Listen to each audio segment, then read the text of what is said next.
When you think about scuba diving, you probably think of something along the lines of seeing a bunch of marine life and coral reefs. But what about diving way beneath that?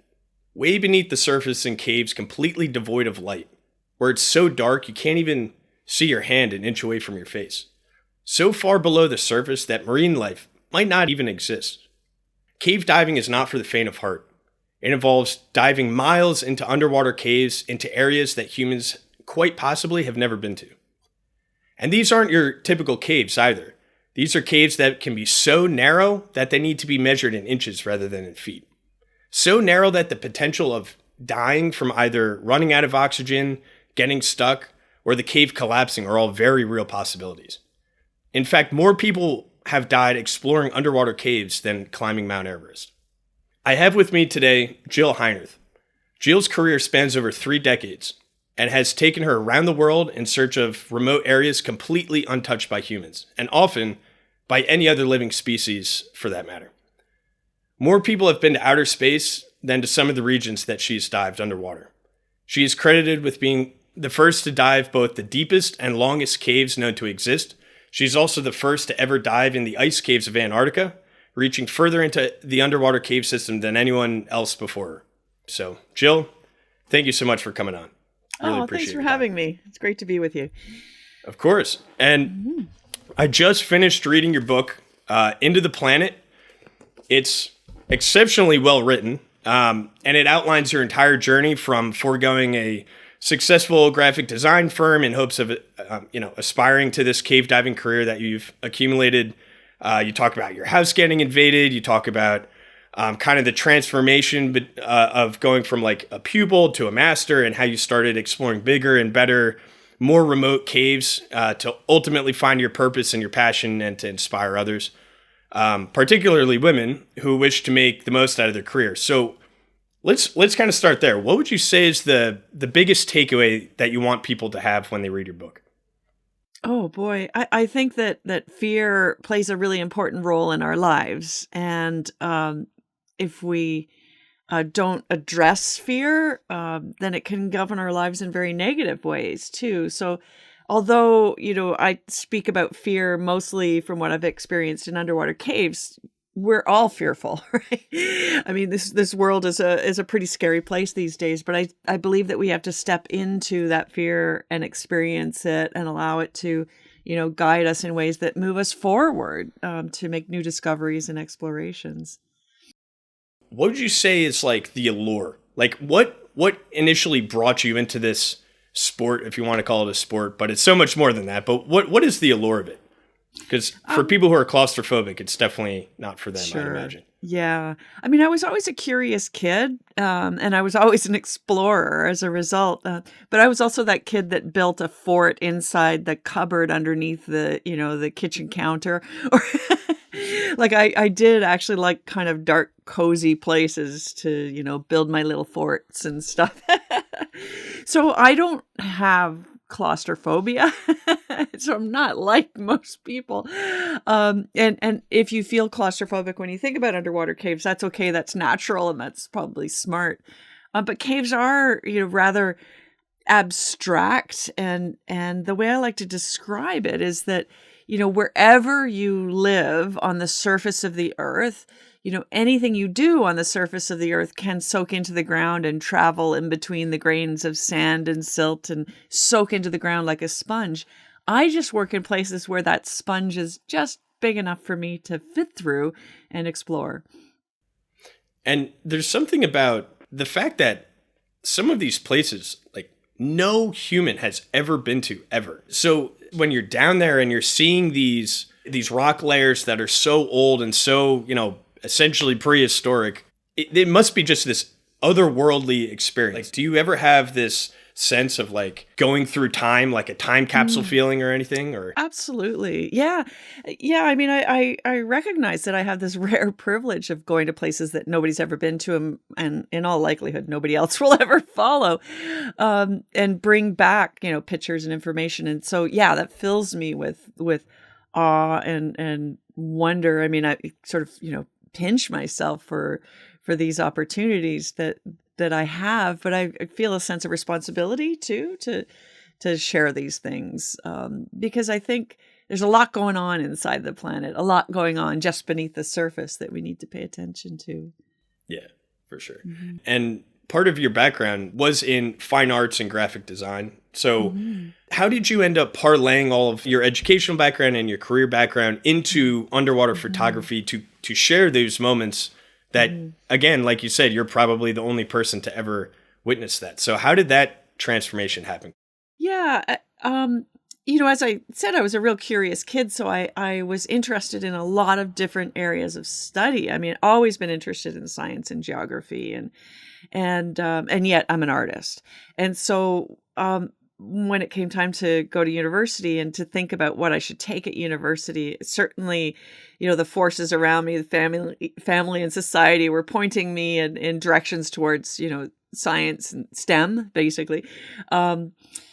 But I felt this drive to not be a specialist, and I wanted to document the world. So I thought, okay, I'm going to take a Bachelor of Fine Arts in Visual Communications Design. But it didn't stop my interest in science and math and geography and everything else. And I kind of look at this career today as a combination of all of those things. And yeah, sure, STEM studies are really important. And in many ways, I am a citizen scientist today. So, but I think you need that dance of left brain and right brain, the creative with the scientific, because there are a lot of things that are really interesting to look at, explore, and discover these days. But I think those discoveries just can't be held back. They can't even be held within the halls of academia. They need to be shared with the world. Like, we need a whole legion of citizen scientists to communicate about what they're seeing. Because we know that when people see and really viscerally experience things, then they want to take action. And that's what we need today, is action and engagement from all of these, interested, curious-minded citizen scientists. So the one thing that you mentioned that I kind of want to dig a little deeper on is like breaking that orthodoxy. So a lot of people have these traditional paths that they want to follow, that people expect them to follow. And breaking out of that mold is, not only is it important for the human spirit, but I think it's really where you can grow as an individual. You can push yourself to the limits. What were some of those experiences that forced you to kind of go out of your comfort zone and really break that mold of the traditional orthodoxy? Yeah, it can be really difficult to shift and experience change when you're kind of comfortable in the skin you're in, or the comfortable in the place you're in. But I like to feel like the challenge of problem solving and putting things together to make the impossible possible. And for me, like, I knew, like, I loved the creative process of graphic design, and I loved what I was doing, but I didn't love working indoors. So that's actually what killed it for me. It's like I got to those non-negotiables of, I cannot do that 9 to 5, or it's more like, 9 to 9 kind of job, like inside. Like, I could apply that same energy to something that was outside. And so the only way I managed to do that was to really literally jump into cold water. Like, I sold the business, I sold everything I owned, I left my home, left my country, and moved somewhere else, and sort of forced myself into, like, okay, well, what are you going to do now? Yeah. Not succeeding was not an option. And so I've kind of done that at other points in my life. I mean, even, when my first marriage didn't work out, it was a similar sort of situation where I went, okay, I can't fight about this. I can't argue about this. I just know this isn't the right path. And I literally sort of left with the travel trailer. and some people would call that homeless, but but no, it was just, for me. Yeah, I mean, for me, it was like a fresh start, a fresh viewpoint that forced me into some pretty creative spaces. Like not succeeding, that was not an option.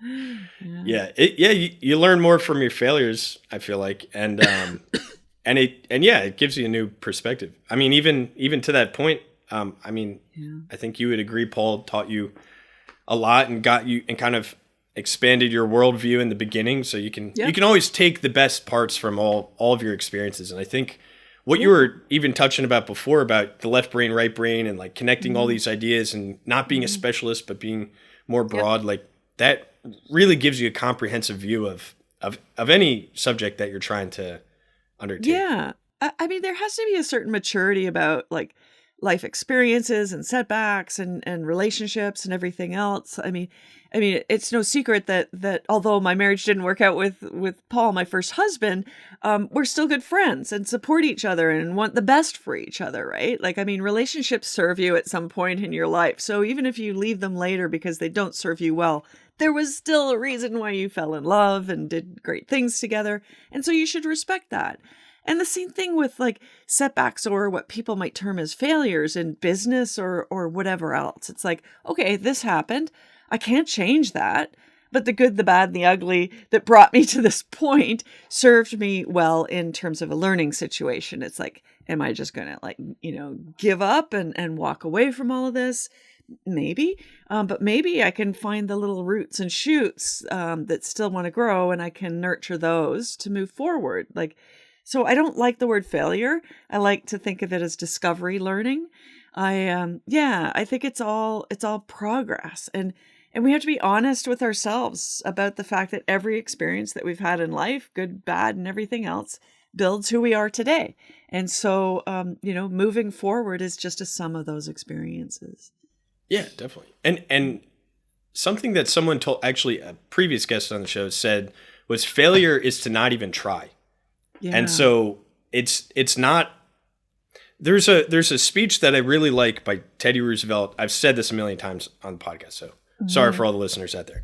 But the credit belongs to the person who's actually in the arena, who's actually trying, not the people in the stands, not the people on the sidelines, but the people who's actually trying. And if you're not even trying, then that's the failure, right? Yeah, and so I think it's all about just like taking that plunge. Yep. No pun intended.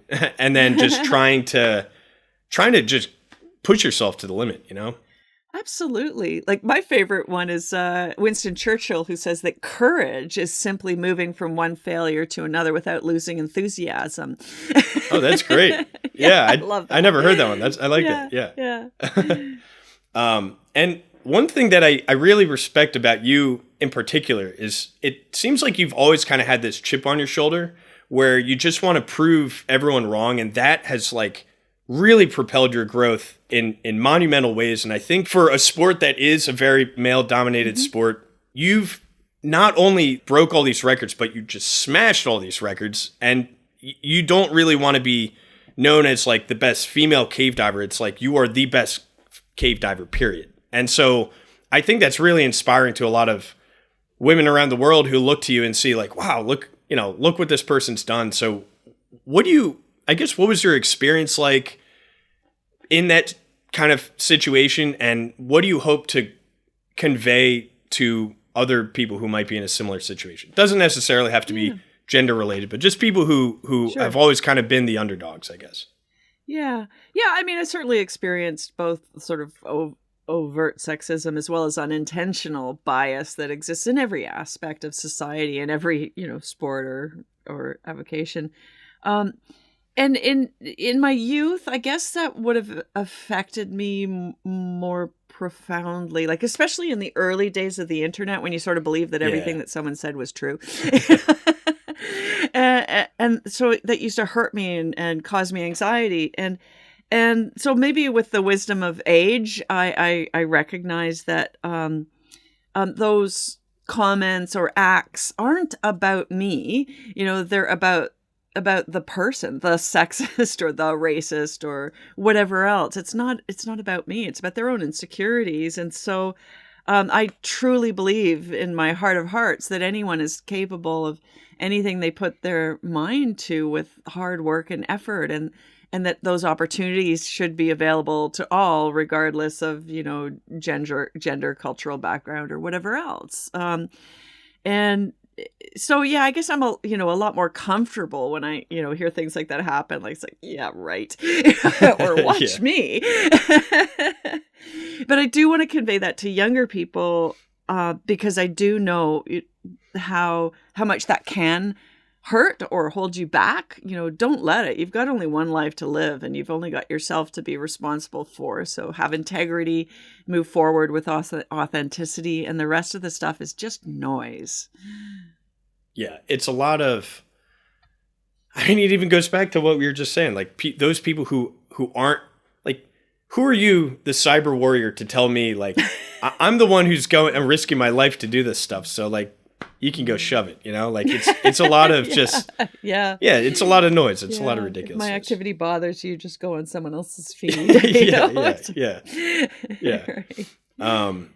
There was a part of the book, there was a story I really enjoyed about when you were first doing the 3D map of the Wakulla Spring in Florida.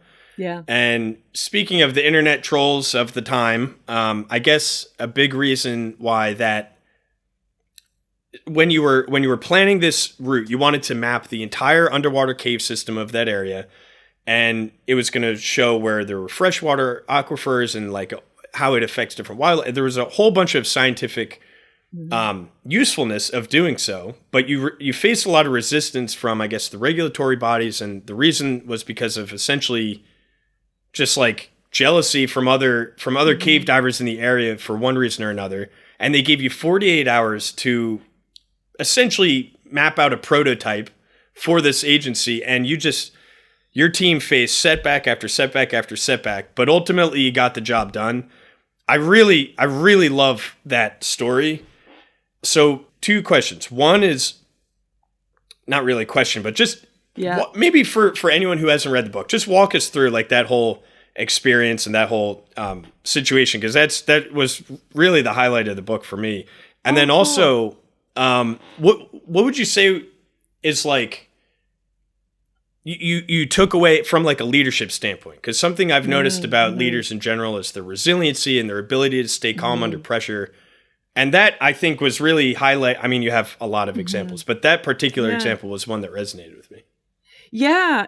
I mean, that was a really incredible experience. It was an all-volunteer team, like self-funded, Yeah. and getting some funding from outside entities, but all, we're going hat in hand for every dollar to make the technology. And Dr. Bill Stone was developing this 3-dimensional mapping device, but this is back in like 1997, so we were also very early in the rebreather game, and so we were bringing together all of this stuff, which in most people's eyes was just sort of fantasy space age technology. And we were going to make the world's first accurate 3-dimensional map of any subterranean surface, dry or wet. So a pretty huge leap forward. And even like hydrologists at the state of Florida had their doubts that A, our technology would work, or B, that it even mattered. Because up until this point, cave maps drawn with string and compasses by hand were of no interest to policymakers and scientists, because they didn't think it was accurate enough, and we wanted to prove it otherwise. But yeah, we got this volunteer team together. We had like a fire that burnt up some of these like incredibly expensive batteries that we'd spent all our money on, and we had issues with lack of understanding of how the technology worked, leading to mistakes on the team, to the point where we were literally down to minutes to prove that this was even possible. And I think it was only possible because of the team. So we had open-minded, resilient people who just weren't going to take no for an answer, or like, nothing is impossible, we've got to do this. And there was never, fingers pointed like that battery burnt up because you screwed up or anything like that. It's just like, okay, what can we do? I know there's glory to be had, but you've got to get in a car and drive for 2 hours and go get some more helium for us, and everybody did. Everyone just dropped all of their expectations, and it no longer became about, well, who gets to drive the mapper for this historic event. It's more like, okay, you get the food, you get the gas, we'll mix it up, we'll have 10 minutes to spare. Everybody get dressed, safety divers on standby, don't cut corners. And so we had a dedication to the safety protocols. We were still willing to abort if we had to. But everybody just did what they could. And the creative, conglomeration of minds, like pulled it off. And so my lesson is that you don't necessarily hire the best practitioner of a skill when you need to fill a position. You fill the position with someone who's got the other skills, like open-mindedness, teamwork, if they're teachable, willing to learn, curious, willing to speak up if something's wrong. Like, it's a whole lot more about those soft skills, and then also finding people that are going to be fun to hang out with for a few months. Because I have been on projects where we've chosen poorly. We chose someone who was the best at whatever, and then they ended up not being very good at human skills, and they're miserable to be around. They're not a good addition to the team, and they actually drag things down. So I would much rather have a young apprentice than a sage, asshole. Yeah. Yeah. There's kind of the famous Shackleton job posting where he's like, this is going to be miserable. There's going to be very little food, or you're not going to have fun, and you're not going to get paid. You're not going to get paid. Like, and then the people, but it just shows, because like the people who came were the ones who were truly passionate about what he was doing. Yeah. And that was the same thing I got from that story, was like all the people on board really, really were just passionate about the end result. It didn't, and like you said, they didn't care who did what. It was just someone who is capable of doing some task, do it. And let's be as efficient as possible. And that started like years later, where we were like, how can we map a cave if the visibility is so bad we can't see it? How can we map a cave in more accuracy than the string and compass? Like, how can we build a device that could do this even without a human being in the future? And all of that has come true. And it's all come true because of this team of people, because of, Bill Stone's tenacity and a lot of volunteer hours. I mean, that mapper is now an artificially intelligent robot that's ready to go to Jupiter's moon Europa and map the liquid ocean beneath the frozen surface. I mean, that's a cave diving robot going to space, and 25, more than 25 years ago, when we just dreamt about Titanic vision, being able to see through the water, who would have imagined? Yeah. Yeah, it's that cross collaboration, that just being able to be multifaceted and great. Now, Antarctica is another really fascinating. I have this like weird fixation with Antarctica, because to me it's like the last Wild West on Earth, where like it's communally agreed that like no one's gonna mess with it. Like, it's there for research purposes. And so you did cave diving down there, and I don't want to butcher it for the listeners. So maybe, how did that come to be? What was it like? What were your experiences, both good and bad? Yeah, it's interesting that I think that project, it has continued to have such, relevance today as we, look at global climate change. I mean, right now in the news, everybody's following the A23 iceberg, and they're calling it the largest iceberg ever seen. And it's like, no, it's not. It's not. Because back at the beginning of 2001, the largest iceberg in recorded history calved away from Antarctica, and that was the size of Jamaica, significantly larger than A23. And so my colleagues and I proposed to go down there and be the first people to cave dive inside an iceberg. And it was just a hypothesis at the time, but we looked at ice and said, well, ice is like limestone. It gets dissolved by water as water moves through, that solid. And so surely if this thing is cracking away from Antarctica, cracks and crevices equals caves. And so we went on this wild guess, and did indeed, encounter that ice and go inside it and explore. But, when you're the first person, there's no handbook. When you're an explorer, you got to make a map for other people to follow. So that meant that every day we had to have that flexible team that was willing to look at what happened today and learn from new information to make a safe choice for tomorrow. And every single day was like that because of some of the risks that we face. Like, on our way home on that boat, we had dinner one night and we all decided to share a story about when we were the most scared on the project. And for, Paul Heinerth and I, it was, when we were inside the iceberg, like on one occasion, the entrance we'd gone through had calved and blocked the doorway. There was another dive where we're actually trapped inside the ice trying to get out. But for other people on the boat, like the captain says, "Oh God, well, when we had the engine room fire, I thought, holy crap." And I thought, engine room fire?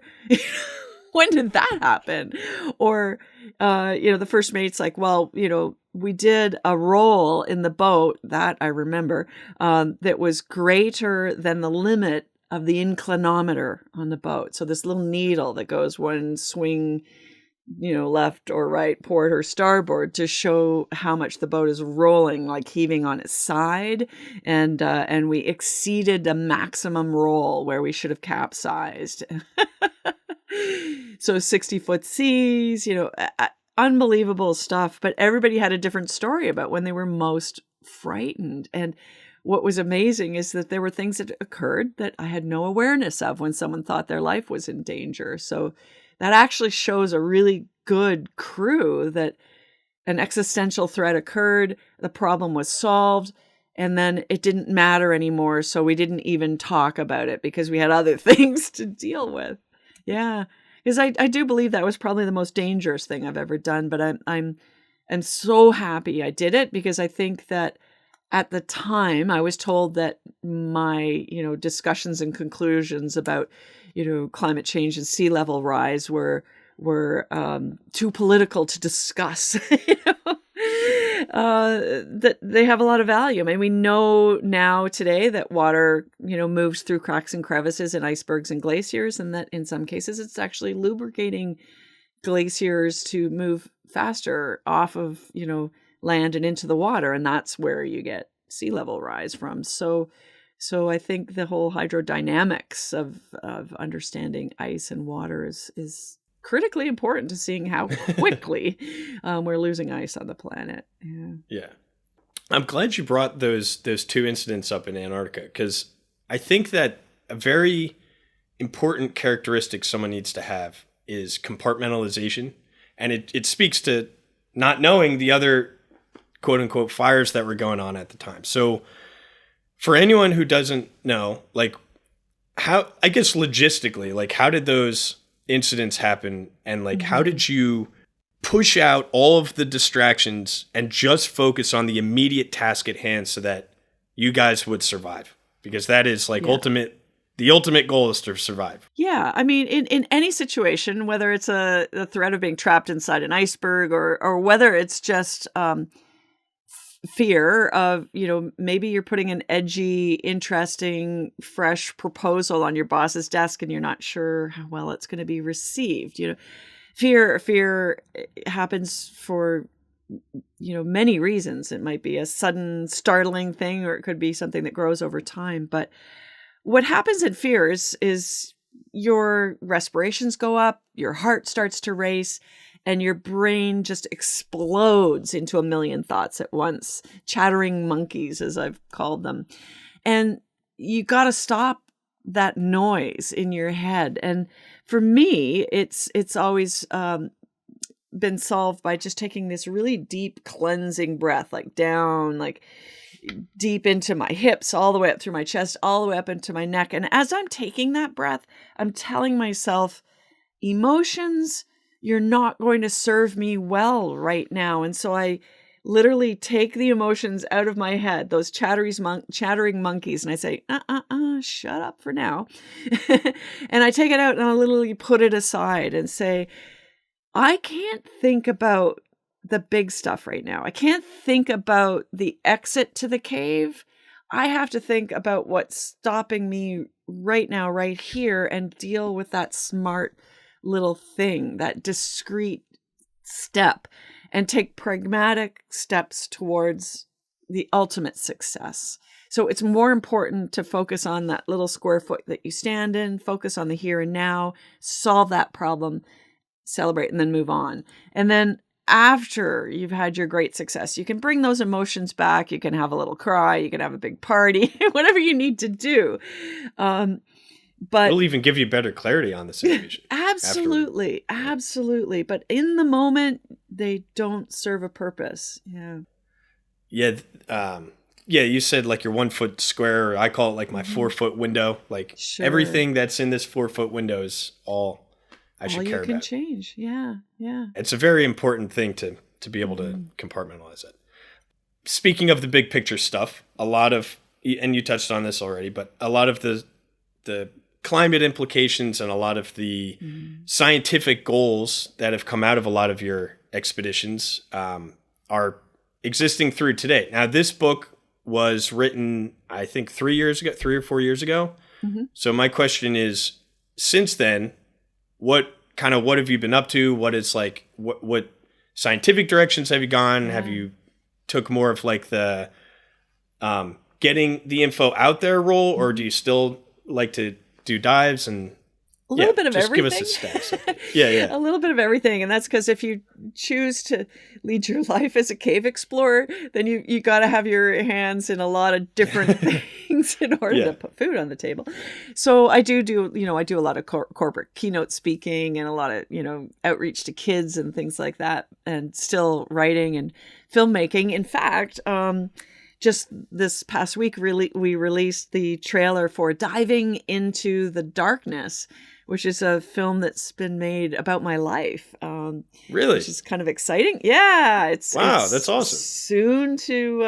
Soon to be released. We'll have some distribution details pretty soon. If you just watch me on Facebook and things like that, we'll have announcements. But you can see the trailer right now at divingintothedarkness.com. So that's taken a lot of the last couple of years of my life, working on the filming of that.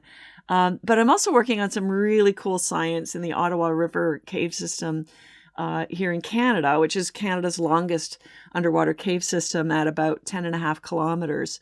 And it's full of filter feeding organisms like mussels and bivalve mussels and sponges and all kinds of other animals.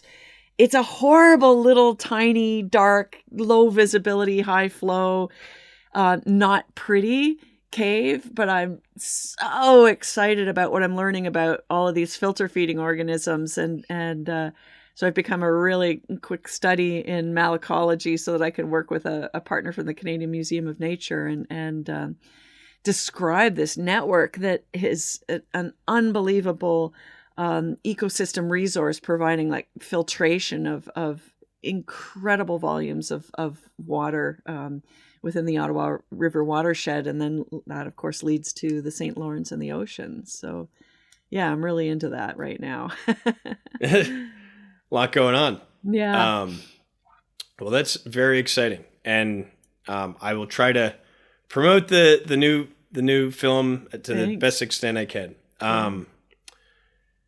What kind of legacy do you hope to leave after your time on Earth is past? Yeah, well, I keep saying this, and you'll actually even hear this in the film, is I want to be the woman I wish I'd met when I was 10.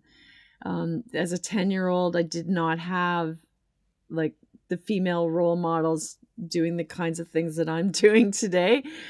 Certainly I had, female role models in other aspects of life, but to have this unconventional, life of adventure and to make a career out of it, I didn't have those. And so today I spend a lot of time with kids, like in person and virtually, to hopefully inspire them to, break away from what they feel are barriers around them and just, do their best and live with integrity and chase their dreams. Is there anything specifically you would tell that 10-year-old version of yourself different?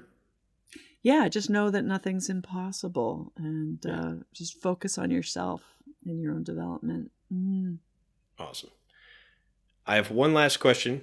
Yep. And I ask this to everyone.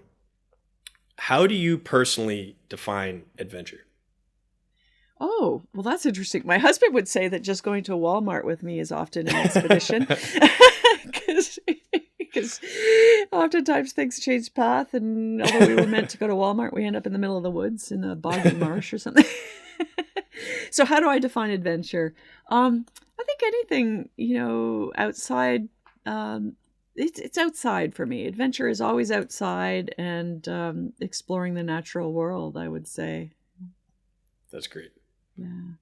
Jill Heinerth, thank you so much for coming on. This is a pleasure. You're an inspiration to everyone, and I'm very, very grateful that you took this time to talk to me today. So thank you very thanks, much. John. It's been a great conversation. I really enjoyed it. Great. All right, guys. Thanks so much for watching. We'll catch you next time. Take care.